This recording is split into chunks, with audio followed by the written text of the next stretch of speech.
வீடுகளில் விரிசலா, நீர்க்கசிவா? உங்கள் கட்டடங்களில் ஏற்படும் அனைத்து பிரச்சனைகளுக்கும் நிரந்தர தீர்வை உத்தரவாதத்துடன் தருகிறது பில்டிங் டாக்டர்.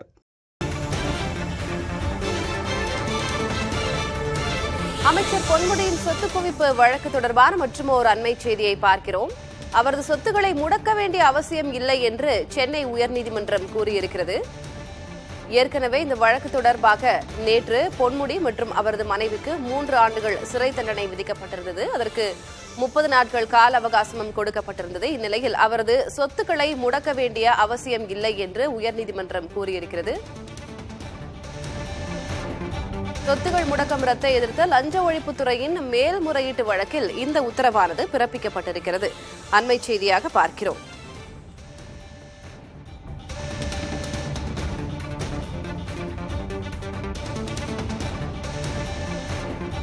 கடந்த 2006-2011 ஆண்டுகளில் உயர்கல்வித்துறை அமைச்சராக பதவி வகித்த போது வருமானத்துக்கு அதிகமாக 1,75,00,000 ரூபாய் அளவுக்கு சொத்துக்கள் சேர்த்ததாக அமைச்சர் பொன்முடி மற்றும் அவருடைய மனைவி விசாலாட்சி ஆகியோருக்கு எதிராக கடந்த 2011 ஆண்டு லஞ்ச ஒழிப்புத்துறை வழக்கு பதிவு செய்தது. அப்போது அவரது சொத்துக்களையும் லஞ்ச ஒழிப்புத்துறை முடக்கியது.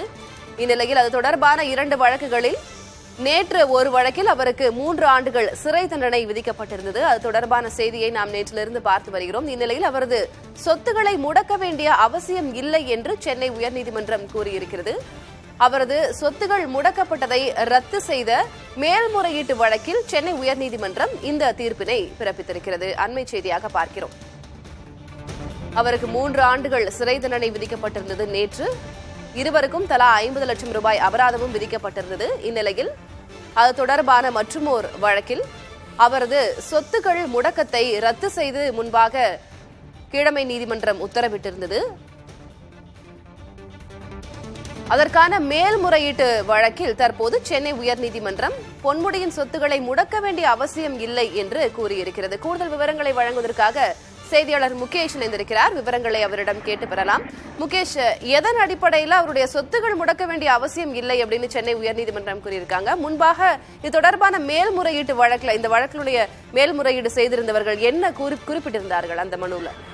இந்த பொன்முடி மற்றும் அவரது மனைவிக்கு எதிரான சொத்து குவிப்பு வழக்குல 1,75,00,000 ரூபாய் சொத்து குவிப்பு வழக்கு தொடரப்பட்டது. அந்த வழக்குல தான் பிரதான வழக்கு தொடரப்பட்ட நிலையில அந்த வழக்கில் இருந்து இருவரையும் விடுதலை செய்து விழுப்புரம் நீதிமன்றம் தீர்ப்பளித்திருந்தது. இந்த தீர்ப்பளிக்கும் பொழுது லஞ்ச ஒழிப்புத்துறை தரப்புல முடக்கப்பட்ட சொத்துக்களை முடக்கத்தை ரத்து செய்தும் அந்த நீதிமன்றம் தீர்ப்பளித்திருந்தது. இந்த 2 தீர்ப்புகளையும் வைத்து தான் லஞ்ச ஒழிப்புத்துறை தரப்புல தனித்தனியாக வழக்கு தொடரப்பட்டிருந்த சொத்து குவிப்பு வழக்கில் குற்றம் சாட்டப்பட்ட இருவருக்கும் எதிரான வழக்கில் தான் நேற்று தீர்ப்பு வழங்கப்பட்டு தண்டனை விதிக்கப்பட்டிருந்தது. இந்நிலையில சொத்துக்கள் முடக்கத்தை ரத்து செய்த கீழமை நீதிமன்ற உத்தரவையும் ரத்து செய்ய வேண்டும், மீண்டும் சொத்துக்களை முடக்க வேண்டும் என்று அப்பவே 2017 ஆண்டு ஒரு அப்பீல் மனு தாக்கல் செய்யப்பட்டிருந்தது. அந்த வழக்கில் தான் தற்போது உத்தரவு பிறப்பிக்கப்பட்டிருக்கிறது. இந்த வழக்கில் நீதிபதி என்ன தெரிவித்திருக்கிறார் என்றால், ஏற்கனவே சொத்து குவிப்பு வழக்கு தொடர்பான பிரதான வழக்குல நேற்று தீர்ப்பளிக்கப்பட்டு இறுதி உத்தரவு பிறப்பிக்கப்பட்டு தண்டனை விதிக்கப்பட்டிருக்கிறது. இந்நிலையில அதுல அபராதம் விதிக்கப்பட்டிருக்கிறது. இந்த நிலையில் விடுவிக்கப்பட்ட சொத்துக்களை மீண்டும் முடக்குவது தேவையற்றது என்று நீதிபதி தனது கருத்தை பதிவு செய்திருக்கிறார். எனவே இந்த அபராதம் வசூலிப்பது மற்றும் அதுக்கு அடுத்தபடியான நடவடிக்கைகளை மேற்கொள்ளும்படி லஞ்ச ஒழிப்புத்துறைக்கு அறிவுறுத்தியிருக்கிறார். தற்போது நிலையில விடுவிக்கப்பட்ட சொத்துக்களை மீண்டும் முடக்க வேண்டியதில்லை என்றுதான் உயர்நீதிமன்றம் தற்போது உத்தரவு பிறப்பித்து லஞ்ச ஒழிப்புத்துறையின் கோரிக்கையை நிராகரித்து உத்தரவு பிறப்பித்திருக்கிறது. நம்ம அப்போ இதை இப்படி புரிஞ்சுக்கலாமா முகேஷ்? இது தொடர்பான 2 வழக்குகள் நேற்று அவர் குற்றவாளி அப்படின்னு நிரூபணமாகி அதற்கான தண்டனை தண்டனை அவருக்கு என்ன தண்டனை அப்படின்றது நேற்று அறிவிக்கப்பட்டது. அது அவருக்கு ஒரு பாதகமான ஒரு அம்சமாக பார்க்கலாம். இன்றைக்கு வந்திருக்கக்கூடிய இன்னொரு வழக்கிலுடைய இந்த தீர்ப்பு அப்படின்றது அவருக்கு ஓரளவுக்கு ஒரு சாதகமான அம்சமாக பார்க்கலாம். அப்படி புரிஞ்சுக்கலாமா முகேஷ்? இந்த உத்தரவு இன்று கிடைத்த சாதகமான உத்தரவு என்று புரிந்து கொள்ள வேண்டியதில்லை. ஏனென்றால் 2016 ஆண்டே அவருக்கு சாதகமாக இந்த விழுப்புரம் நீதிமன்ற உத்தரவு அமைந்திருக்கிறது. அந்த சொத்துக்கள் முடக்கப்பட்டதை விடுவித்தது என்ற உத்தரவு அந்த கீழமை நீதிமன்றம் பிறப்பித்த உத்தரவு தான். அதன்படி அந்த 2016 ஆண்டு முதல் விடுவிக்கப்பட்ட சொத்துக்கள் மூலம் அவர் அனுபவித்து கொண்டுதான் வருகிறார். தற்போதைய நிலையில் அந்த அனுபவம் என்பது கூடுதலாக தான் தொடருமே தவிர புதிதாக ஒரு நிவாரணம் கிடைத்ததாக கூற முடியாது. இது வந்து ஒரு லஞ்ச ஒழிப்புத்துறைக்கு ஒரு பின்னடைவாக தான் கருத முடியும். ஏனென்றால் பிரதான வழக்கு முடியும் வரை அந்த சொத்தை பயன்படுத்தக்கூடாது என்ற நோக்கத்தில் தான் அந்த சொத்துக்களை முடக்கும் ஒரு நடவடிக்கை வந்து லஞ்ச ஒழிப்புத்துறை எடுக்கிறது. அந்த நடவடிக்கை தேவையில்லை என்றதை பிரதான வழக்கிலிருந்து விடுவிக்கப்பட்ட பிறகு இந்த முடக்கமும் தேவையில்லை என்றுதான் அந்த கீழமை நீதிமன்றம் உத்தரவு பிறப்பித்திருக்கிறது. ஆனால் உயர்நீதிமன்றத்தை பொறுத்தவரை கீழமை நீதிமன்றம் இருவரையும் விடுதலை செய்த உத்தரவு தவறு என்று நேற்று தீர்ப்பளித்திருக்கின்றது.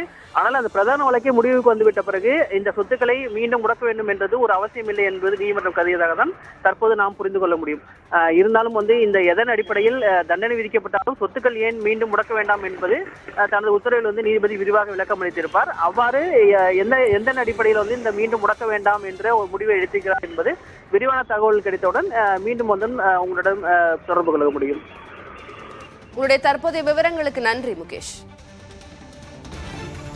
வீடுகளில் விரிசலா, நீர்க்கசிவா? உங்கள் கட்டடங்களில் ஏற்படும் அனைத்து பிரச்சனைகளுக்கும் நிரந்தர தீர்வை உத்தரவாதத்துடன் தருகிறது பில்டிங் டாக்டர்.